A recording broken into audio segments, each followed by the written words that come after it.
not to become enthralled and enthusiastic when the commander gets into one of his speeches. The entire team is now on the edge of their seats. Scorpion has even joined in and is standing at the far edge of the table. The commander continues. Each of you was brought here for a purpose. Each of you came here wanting more. Each of us will succeed in our own goals if we continue to work together for the greater good. We must put our silly feuds aside. Scorpion, I've always allowed you full access to every inch of our enterprise. I know that you have issues with trusting others, and that's why we allow you your privacy. But in exchange, we count on your ability to empathetically see into situations to see how they can work for everyone's benefit. Palia was unceremoniously terminated from Dr. Mulvade's employ. Even though you believe him to be an evil mastermind, Palia's only concern has been to help people through her research.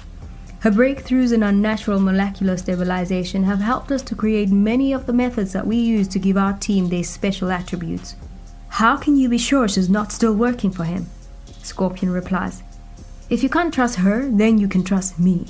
You can trust that I'm in control of this organization. The same type of trust that you used to rely upon in your former teammates can apply here, if you allow yourself to. If you're not ready to be a team, this mission can wait until Beta Squad is green. The entire group turns to look at Scorpion, and he immediately replies, "We'll be fine." The group collectively releases a subconscious weight as LeCrash exhales deeply. The commander has concluded his platitude for the day. He leaves the team in the room in hopes that they will choose to come together and push past their grave mistake. Scorpion leaves right after him, causing the rest of the team to file out and leave to their own devices. The next week slowly ushers each member back into his or her comfort zone. Rana makes many advances in the laboratory that would have taken months without her guidance. Rooster continues his agility and precision training as well as his tactical studies. Scorpion even spends some time in the augmented training facility meditating and increasing his endurance and stamina to allow himself more stealth during combat. Code Blue, SIC Squad Alpha, report to Hangar 2 for mission brief. The call finally comes in. Saturday night just before the end of their irregular shift.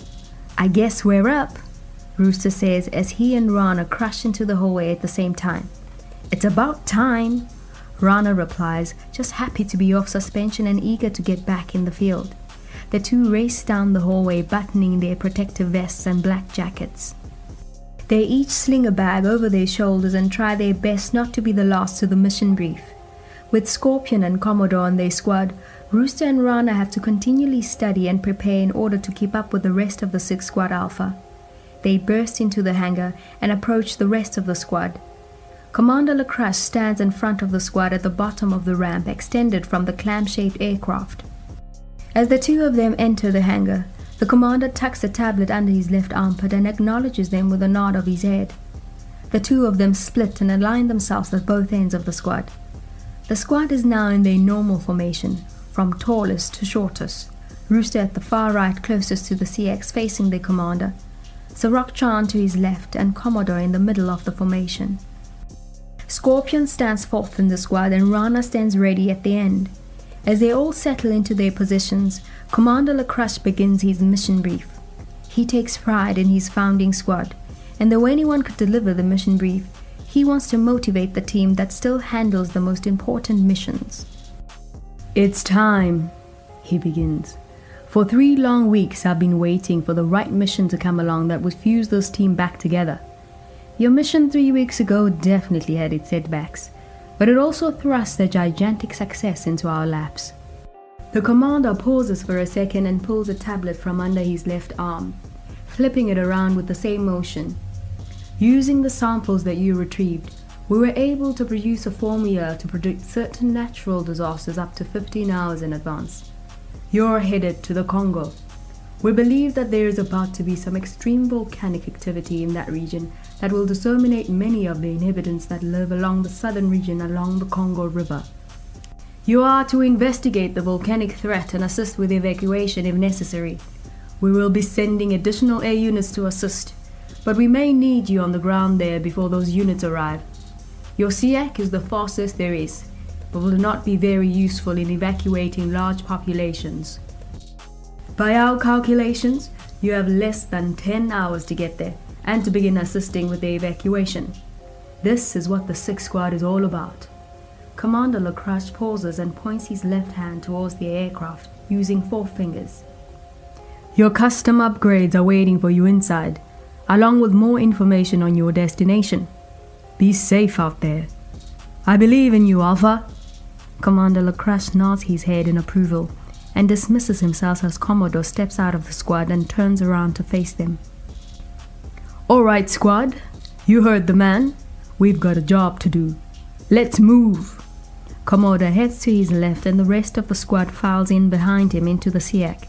The familiar smell of folded steel fills the team's lungs as they all make their way to their newly installed storage lockers. These were my idea, Rooster says as he reaches into his locker and pulls out a slick pair of ballistic goggles. The rest of the team shuffles through their lockers and don't acknowledge Rooster's attempt to break the ice. Sarok Chan moves towards the cockpit through the narrow walkway. He can feel that nothing has changed. The team is still not healed from the events of 3 weeks ago. Unexpectedly, Scorpion steps away from his locker on the right side. He stands on the right of the aisle and turns to his left to face inward to the group. I'm sorry, Piranha. Scorpion's distorted voice spills out from his airtight helmet and grabs the attention of his squad members. Sarok Chan even turns back around and pauses before he steps into his private bubble in the cockpit. I apologize for wrongly accusing you, and I hope you won't hold it against me in the future. You are a valuable member of this team, and I'm proud to work beside you. Aww, group hug, Rooster chimes in as Rana and Commodore crack a smile. Rooster stretches his arms out and looks around at his team. Sarok Chan rolls his eyes and heads into the cockpit as the rest of the team shares a quick laugh. The short subsonic flight is more enjoyable than anything has been in the past 3 weeks. With the team communicating again, the chemistry floods back in and they easily pick back up where they left off. They arrive safely to the scorching hot plateau of northern Mali. Whew! When I said I wanted to go somewhere warm, I didn't mean Satan's armpit. Rooster jokes as the crew files off the SIC onto the bone-dry earth. Why couldn't we have landed closer to the trees? Commodore quickly turns and replies to him. We don't want to scare these people. This is an underdeveloped part of Mali. Many of these people may have never seen an aircraft like ours before. We want to keep them as calm as possible as we get them evacuated. Commodore reminds the group that they need to keep an open mind and that they should not be aggressive. Commodore removes his thrusty GPD from a large pouch in his jacket and points it towards the mirage of a tree line to the west of their location. He starts in the direction of the blinking icon on his screen and the rest of the group follows him. Where's the volcano? Scorpion chimes in as the entire group continues to move towards a small village about 100 yards away. Each squad member searches the skyline but cannot find any evidence of any volcano. Blades of grass begin to occupy the sand as they continue to walk. The squad begins to smell the lush river as they get closer. They walk through the taller plants and finally reach the trees surrounding the village. Are these the right coordinates? Rana turns to Sarok Chan and asks.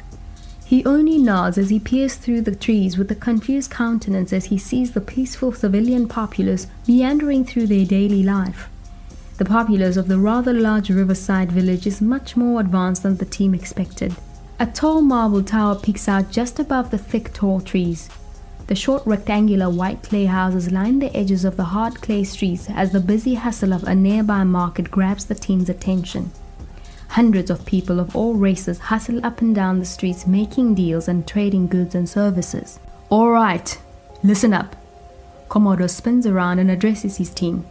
We are not going to alarm these people until we're sure about what's going on. Rooster and Piranha will gather information from the civilians here regarding any natural disasters in the past, any geysers or hot spots in the area. Sarok Chan will head back to the ship and use its sensors to comb the area of any type of subterranean activity. Scorpion and I will head to the volcano's reported coordinates to see what's out there. Keep your radios close and we'll do accountability checks every 10 minutes. We still have a couple of hours before anything is supposed to be happening, so be careful.